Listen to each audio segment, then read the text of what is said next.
To 5 parsecs from home. Okay, this is kind of a hybrid game. Hybrid because I use some of the bug hunt rules for the setup and for the creatures that I will be dealing with. Okay, so first things first. This is a slithering horror. That's what I chose for that. That is a tentacled creeper, and he is down here. Okay, and then we have swarm bug, and we have another swarm bug here, and then here is another hiver swarm. That's another swarm bug. So we have oh, there's one way back here too that I didn't count. That guy, he's also from the hiver swarm. Okay, so in total I have 2, 3, 4, 5, 6, 7 enemies. Okay, and oh, let's not forget this little guy. He's a hiver as well. Okay, so my guys, now we have here's Gibson, the crew leader. Here's Tyson with his brawling weapon, Grick, Cromwell with his shotgun, Aurora with her hunting rifle and pistol, Parsons with his hunting rifle. We have a support trooper. He's a recon with carbine. We have Sarge with the power claw and a service pistol, and we have another trooper with carbine. They are part of the support unit that are helping us out, and that is part of the bug hunt rules. Okay, let's take a look at the table. Here we have a primary objective, and all of these little gems you see there are secondary objectives, and I will have to grab as many of those as I can. Okay, I probably won't be able to grab all of them, but hopefully as many as I can. I definitely have to grab this one. If I don't get this out the board, if I don't finish turn 5 controlling this objective, retrieving it, then I don't control the board. So that one is a must. That is the rule that I'm adhering to. All right, so these things you see here are contact markers, okay? And they're by every objective, and one right in the middle. Now, there were 2 there, but I'm too pretty to die, and that's the choice that I decided in the rules. I really am too pretty to die, so I removed one of those markers. I also gained support members because, again, I'm too pretty to die. So now let's go over the actual quote-unquote bugs, and not all of these are bugs. But we have a slithering horror right there, and that's pretty bug-like. Okay, and then we have what I'm calling a swarmer or a hiver. That's one there. There's a hiver right there. There's another hiver up here. Here are all the rest of the bugs. I have quite a few bugs, and I'm going to have a companion video to this game to kind of explain what all these bugs are.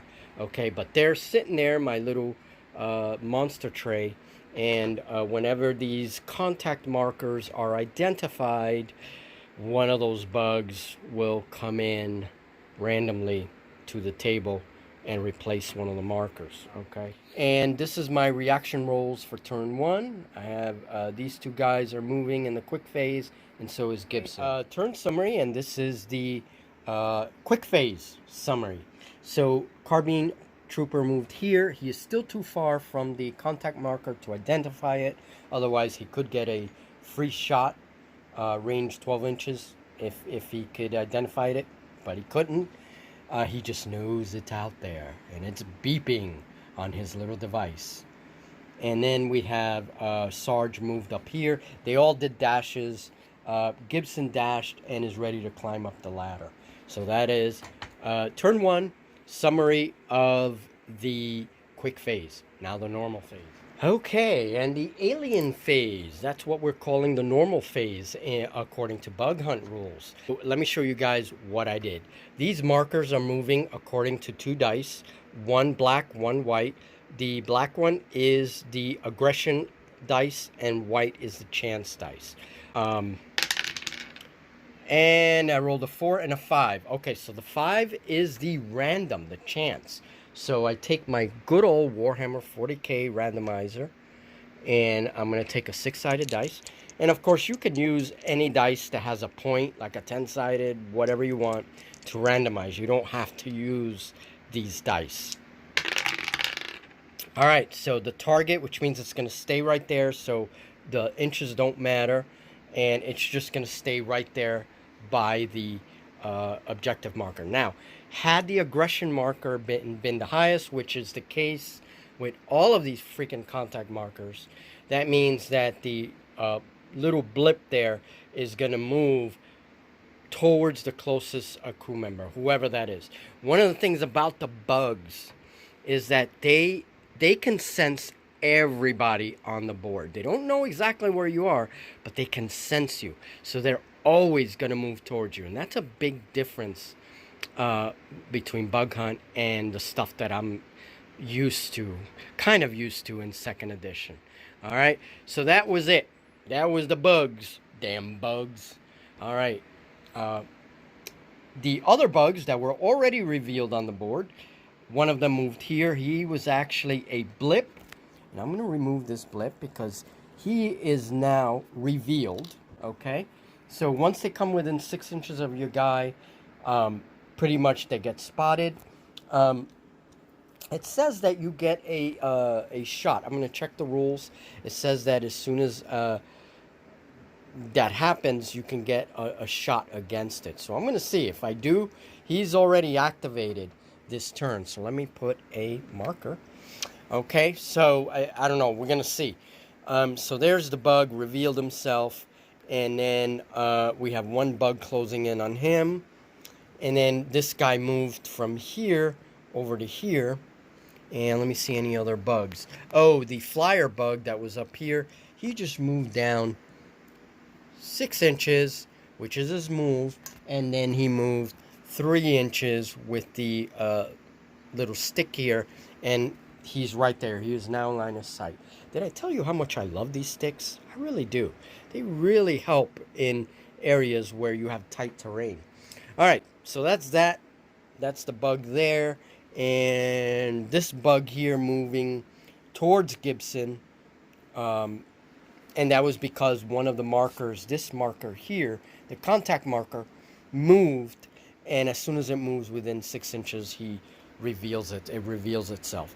So those contact markers represent the beeping in our device system. All right, moving on to the slow phase. See you at the turn 2 slow phase. And this is basically the end of the turn.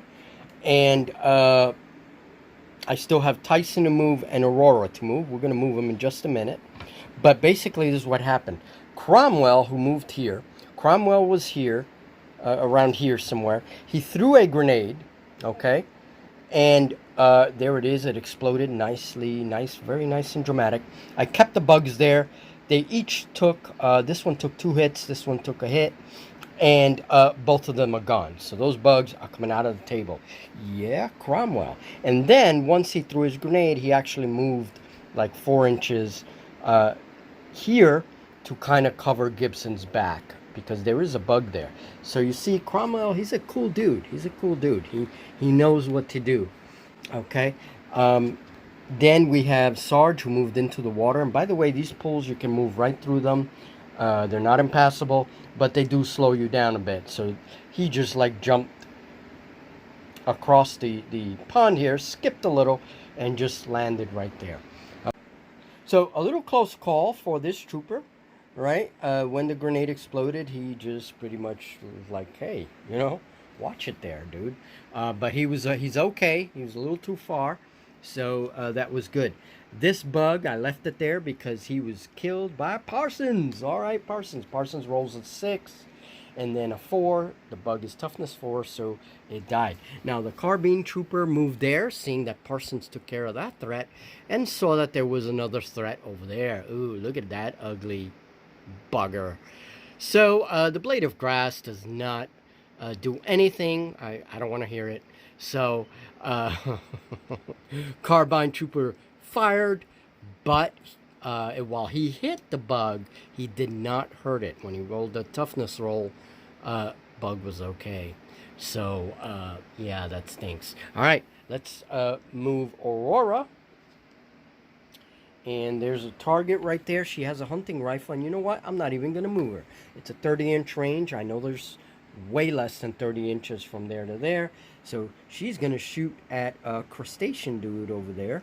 Let's move her. Make sure that her pistol's kind of... There you go. You go, Aurora. Oh, she's pretty badass. All right. So she's... just pretend she has her hunting rifle, not her pistol. All right. Hunting rifle, one shot. We're just going to do this for this turn. And let's see, she needs 5s because he is far away and in the open. And she rolled a 1. Oh, my dear God. Oh, Aurora. It's all right. She's fine. She's just warming up. All right. So now, Tyson, what's Tyson going to do? Oh. I think I'm going to move Tyson. Move over here. All right, so he's going to fire right at the bug. One shot. And that's 3s. He rolls a 5. You the man, Tyson. You the man. All right. And that bug has toughness 4. He is a hiver. Toughness 4. Attacks, ignore, saving throw. Yeah, that's a thing about this game is that there are saving throws in some cases. And Tyson rolled a 6. Oh, baby. Bug is out. So this turn, we killed like 3-4 bugs. Awesome. Well, it sucks anyway, because look at all the bugs that still remain. Every single marker represents a bug, so let's not get cocky. Quick phase for turn 2. I just want to show the reactions, because that's important. Cromwell's going to get to react, Gibson, and Sarge over here. He has reaction 3, so that's pretty cool. And, alright, see you guys in the next summary. Okay, in summary of the quick phase, turn 2. Cromwell. As always, he's my champion. He actually fired his shotgun, took out that bug. Gibson moves up the ladder. He's on the very last thing here. When he sees the worm-like slithering thing that is in front of him. Yeah. So he fires on it, but he misses. And so now that's it for him. And then... Sarge was about to move under there to see what the carbine trooper was shooting at, but then he decided that the ladder was just a more logical choice. So he is now 2 inches up that ladder, climbing up towards that objective. Yes, indeed. All right, and that was the end of the quick phase. Alien phase. Oh, this is gonna suck. Okay, well, alien phase, and Gibson here was attacked, and yes, I did move him up so that he'd be in base-to-base contact. But he was stunned, basically. So the bug didn't kill him or anything, so that's good. He is stunned, though, so we'll have to see what happens next turn. All right, the blips were moving. A couple of them got the chance result, so they moved randomly. That one moved there. And then this one... it rolled even numbers, the aggression and the chance dice. So basically another blip goes on top of it. So it's like they're breeding bugs. I don't know. And then this one, same thing. It stacked another blip on top of it. So next turn, that one will move away from the first one. And then we'll see. So it's like some bug breeders here. And then the other blip moved right there. Okay, it's not 6 inches from any character, so it does not get revealed yet. And it's like, oh no, we detect movement. All right, so the slow phase, turn 2. Slow phase.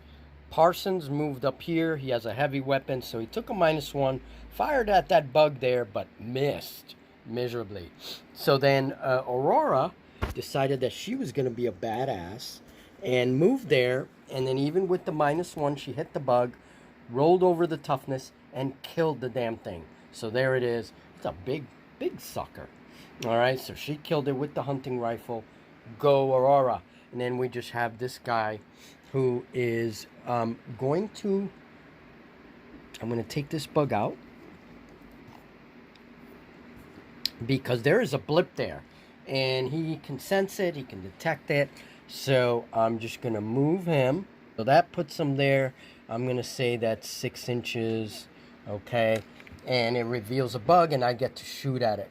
So, I'm going to roll up my bug. And I got a freaking tentacled creeper. That's not good, because these suckers have saving throws.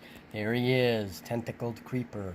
Very creepy indeed, all right? So, tentacled creeper is revealed. Sorry for the motion of the camera. I nearly fell. And there he is. All right, so I get a shot at it. Let's see what happens. Carbiner, come on, take that crapper out. Carbine is 18-inch range. Let's see. And he rolls a 4, and that's going to be a 3. So he is in the open. I don't care about the grass blades. So, yep. So 3. And then toughness 4 for the tentacled creeper. And I rolled a 3. No. Oh, crap. All right. So turn 3. And this was the quick phase. I had a very poor reaction roll. Only 2 guys activated. Gibson decided he ran this way. He only had 1 action because he was stunned. So he made a dash, and voila, revealed another hiver. There was a blip there. And it's like, why aren't you looking at your detection device, Gibson? Ugh. So now there's 2 bugs there. And then this guy took the opportunity, and then with his did a movement action. With his other action, picked up the objective. He dies, that objective falls, and somebody else has to pick it up. So I need some kind of plan here. And that was it. Quick phase. Alien phase. Turn 3. Okay, end of turn 3, and I'm going to summarize 2 things. The rest of the alien phase, and then the slow phase. So, for the aliens, this guy moves and attacks Gibson, and luckily Gibson warded off the attack. He is stunned, however, so that was cool. Then the blips moved, and we have one there. We have one there which revealed himself. Okay, so that blip that was over there became moved this way in a random direction, moved closer to Tyson there. But one of the blips moved like over the barrier and reveals itself as another swarmer. So he like pops up right in front of Tyson there. And it's like, yikes! All right, let's look at it this way. There we go. So the thing reveals itself right there. There he is, and it's like, oh no.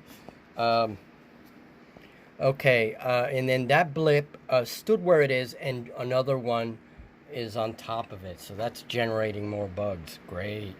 This bug was taken out. Didn't matter its saving throw. Rolled a good hit roll, then rolled a toughness roll. He failed the saving throw, so he is out. Good job, Parsons. Aurora in the slow phase moved 2 inches up the ladder. She's going to check out the situation up here, and these guys do need help. Grick has moved up the ladder in here, but he couldn't do anything else. He's just watching Gibbs, and a little scared for his life, I guess. Cromwell was here. Cromwell was the one that took care of this bug. This bug came out, revealed itself. It was a blip, revealed itself. Cromwell took a shot and took it out. So this bug is out the board. Yay, Cromwell. I'm telling you, he's the man. All right, so that took care of turn 3. And now, intermission time. Gonna take a break.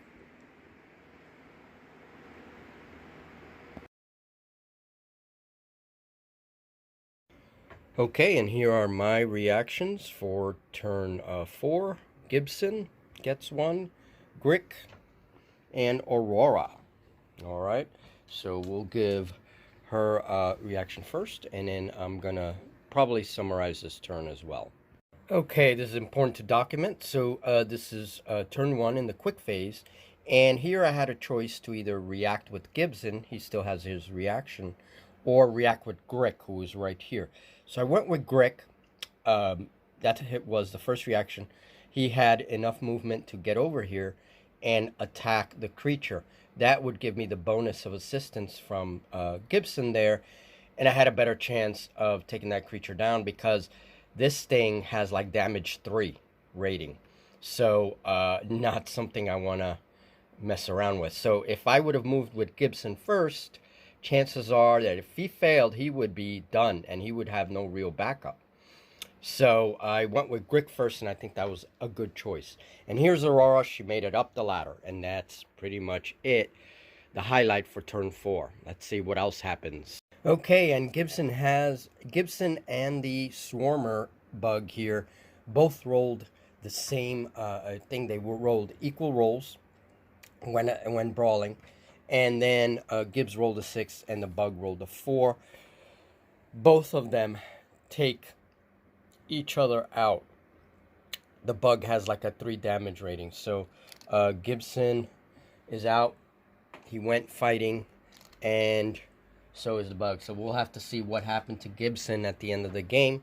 I'm going to take his reaction marker and his stun marker away. He only had 1 action, and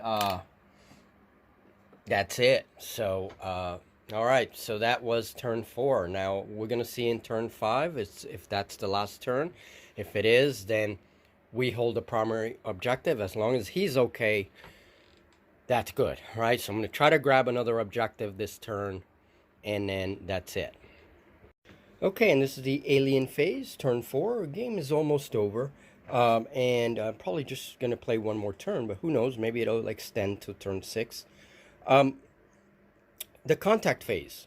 What happens is, after all the aliens have moved, and I have no aliens on the board right now, no physical aliens, everything is contact markers. Normally this phase will happen after all the aliens have moved. So for the contact phase, you first check the marker that's closest to your crew, which is that one. And what happens is, before moving it, I check for detection. The marker was 3 inches away from Tyson and under cover. If there had been no wall there, the marker would be detected by one of your crew through line of sight if it's 6 inches away. All right, but because there is cover, the alien reveals itself 3 inches. Now, before the alien is even put on the table, I have to roll to see what happens with the marker. Okay. I roll on a little table, and that tells me whether the alien is revealed or not. Sometimes you get to remove a contact marker, you know, before the alien even reveals itself. So I rolled I rolled 2 dice because the mission is priority 2. Priority is something that I'll get into next time. And then it revealed a 5 and a 3. So basically what that 3 to 6 on that table means an alien is revealed, and that's what happened there. Now the alien gets no action these turn. Okay, so that's important because I might have in previous turns I might have moved them. It doesn't get an action, and your guys do get a shot at it as long as it's revealed. So they get like a free bonus shot. Okay, which is good because if these markers start revealing bugs, there's going to be a lot of bugs on the table. Also important is I do not remove contact markers, which is something I was doing, I think, in previous turns. The contact marker stays on the table. It's kind of like a spawning point, really. So Tyson uses a grenade with his free move, tosses the grenade back here, and then the creature, which is the only creature here, gets the 2 shots, and then everything else around it, everything within 2 inches of the grenade marker gets 1 shot apiece. So he's the only one there, so he gets the 2 shots. Tyson rolled a 5 for toughness, so that bug is out of the picture. Okay, and this is the end of the alien phase, turn 4. This marker here moved randomly, and once it moves randomly, I also check to see whether there's line of sight to the marker, whether it's 6 inches or 3 inches away, depending on terrain conditions. And then I have to roll on the contact table to see what happens. Is an alien revealed, or sometimes you get to remove a marker, whatever it is. But he's too far away from anyone to be detected. You have to check for detection anytime a marker moves. Now here, marker moved. There's Cromwell, and here, well, was Cromwell. This is Cromwell now. Cromwell was right here, if you remember, and then one of the markers moved. Obviously, they will move towards the closest figure. Got into a brawl with Cromwell. Cromwell lost. So unfortunately, Cromwell is down. And now the bug has been revealed. Now there's... I noticed also there were only 2 markers on the table. I can't have below 3, so I had to place another marker. In earlier turns, I was removing markers. That's a mistake. They're supposed to stay on the board. So technically, there will be a lot more markers on the board now, and these bugs will be popping out of everywhere. So note to self. Okay, so in my opinion, I don't think my troopers should be separated. We'll see what happens to Cromwell when, you know, bugs could easily pick out single models. So I'm starting to group my guys, and I want him to survive turn 5. So basically just trying to get everybody as together as possible. And that's my opinion in things. That's what I'm learning from this game. Tyson here took a shot at that bug. Okay. And there's Tyson.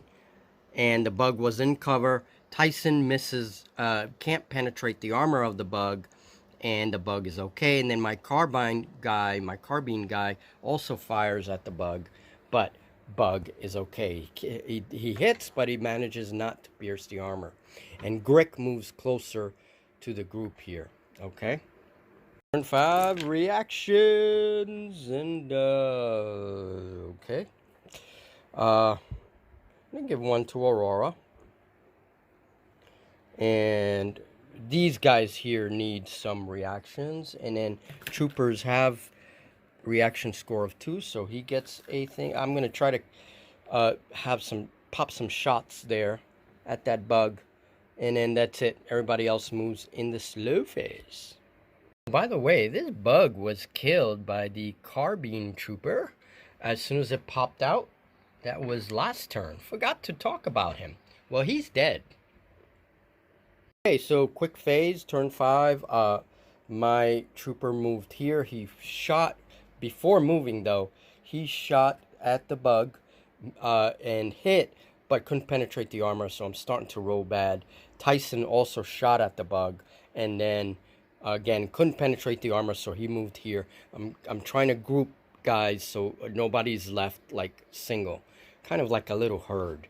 And so that took care of the quick phase. Aurora moves here in front of Sarge, and that's about it. So they're forming a little protection detail there. Okay, so alien phase has finished. This bug moved here, didn't quite have enough movement to reach the trooper, but he is there. And then the markers move, and anytime troopers move, you want to check all of the markers on the board. Make sure that, you know, the troopers are able to detect them or not. So, and that's something I forget. I usually forget those kinds of details, and but that comes with experience, right? You're going to check your troopers and see where they are in relation to the markers. And here in the alien phase, anytime markers move, you got to also check for detection. These markers are nowhere near troopers, so that one moved there again. It was over there. It moved back randomly. And then this one, I rolled even numbers for the 2 dice that I roll for checking whether they're aggressive or not. And I rolled even numbers, so another marker gets placed right there on top of the first one. So there are actually 2 markers here stacked, and that's what happens. So still objectives on the board, but I hold the primary objective.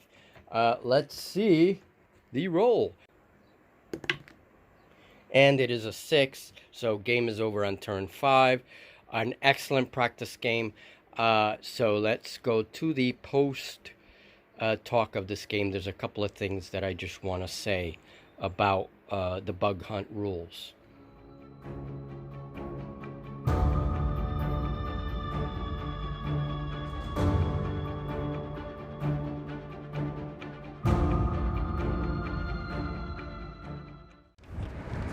Okay, well, I hope you liked that photo earlier where the Sparrowhawk is coming down, lending its support to the crew and preparing to evac to get them the hell out of there. Gibson and Cromwell are down, but their injuries are not bad. All right, so first things first, here's what I want to say about Bug Hunt. Before anything, I want to make a distinction. Bug Hunt is a standalone game in the 5 Parsecs series. Okay, so the campaign turns are handled a little differently, while the core mechanics is pretty much the same. The other rules, the periphery rules and everything else, it's different. It's a different way of handling the campaign turn. You can create characters that are more themed for Bug Hunt, right? And the missions, the way they're handled, everything else is different.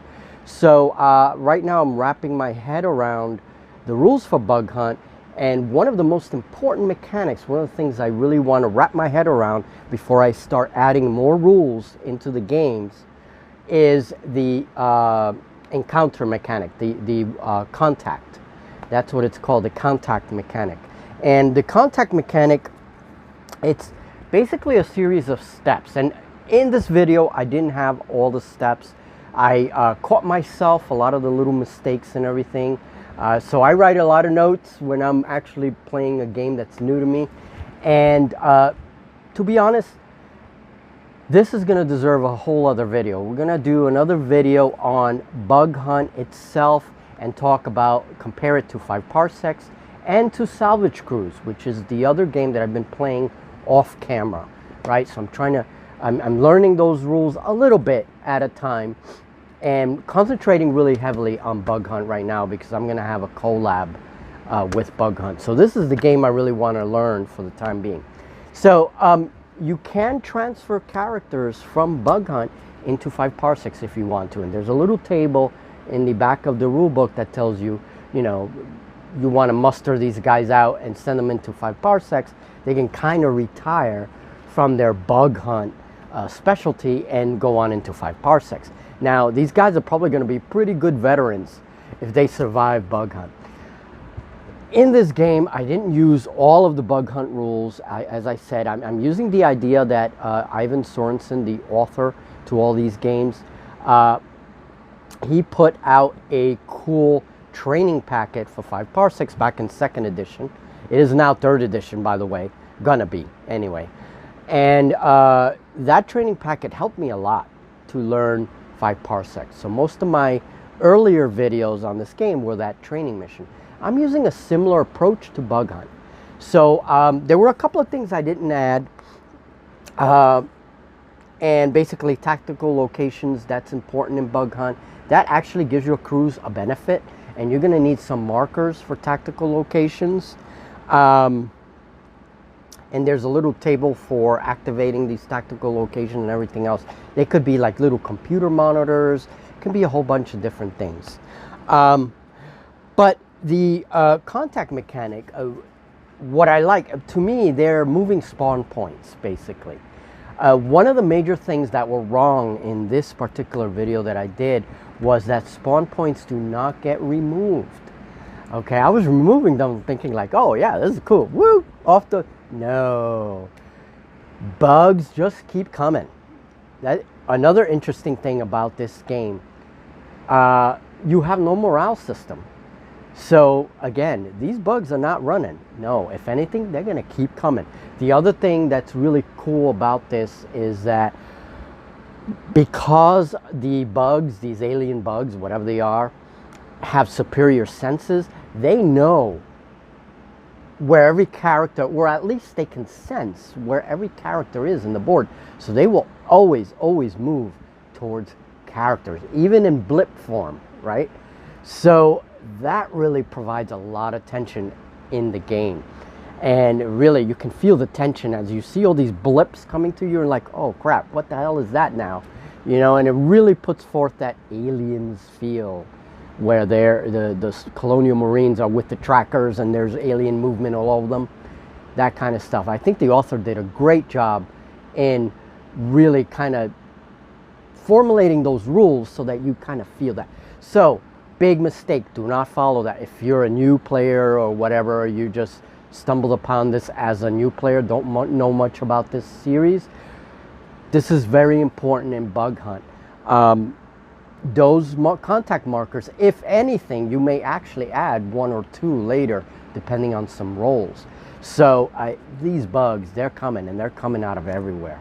So also in this game, I chose a very wild place. So that's why, if you guys saw my previous videos about alien plants and all the alien plants I was making, this was one of the games I wanted to test that terrain in.